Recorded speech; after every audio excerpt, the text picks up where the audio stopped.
Hi, I'm Gary Striegler. Over the next few weeks, I want to share some YouTube videos on how to build a bathroom vanity cabinet. And it's probably going to take me a little bit of time because I've got to find time to be in the shop and shoot the videos. But today I want to shoot that first video on the story pole. For me, every project starts with a story pole. And a story pole to a trim carpenter or a cabinet builder is a lot like an outline is to an author.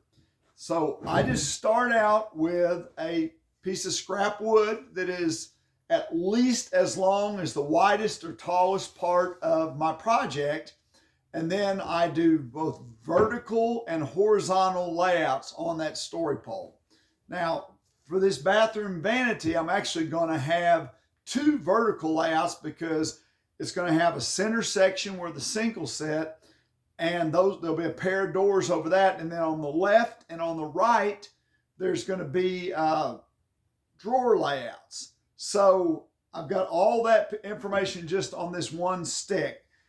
One of the things I like about the story pole, for instance, is while I was laying this out, I realized I wanted to do my best to adjust the sizes so that my doors would be all the same and I wouldn't have to make two different size doors. So the door on the left that's going to go underneath a single drawer is the same size as the pair of doors that goes on the sink base where the sink's going to be. So that saves me a lot of time, and I can make those minute adjustments to get that just right by laying it out on a story pole.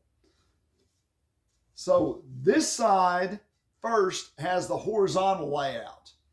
And so from this end to right over here is the width of the cabinet.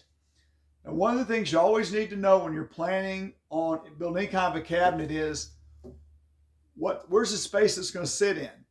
This particular cabinet is going to butt into a wall on the right, and on the left it'll have what we call a finished end where you will see it. So on that side where it's going to butt in against the wall, if you can see, this two lines with that X actually represents where the plywood is going to be. And I've got about a 1/2 inch of extra on the side. Well, that's because I want to make sure that when I put that cabinet in, the plywood side doesn't hit the wall, so no one's ever going to know if I move it over an extra 1/2 inch. On the other side, though, I've marked to where the plywood is exactly even with the face frame.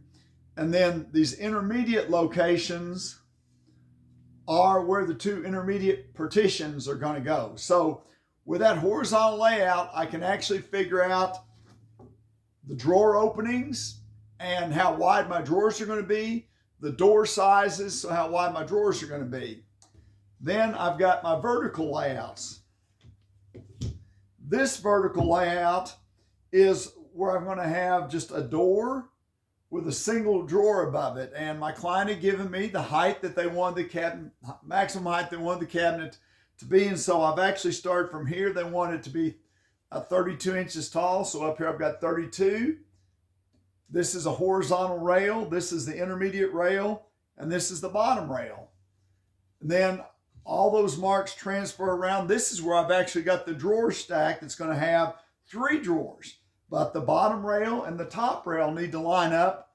And then my 2 intermediate rails that make this a 3-drawer stack.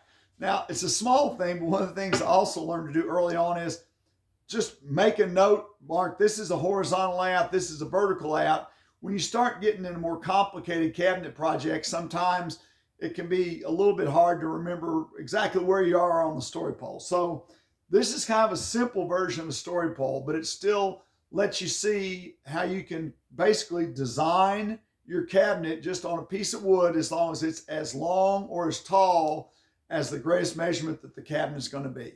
So that's how I start a project. And the next YouTube video that I'm going to share is going to be on how I build the plywood box for the cabinet.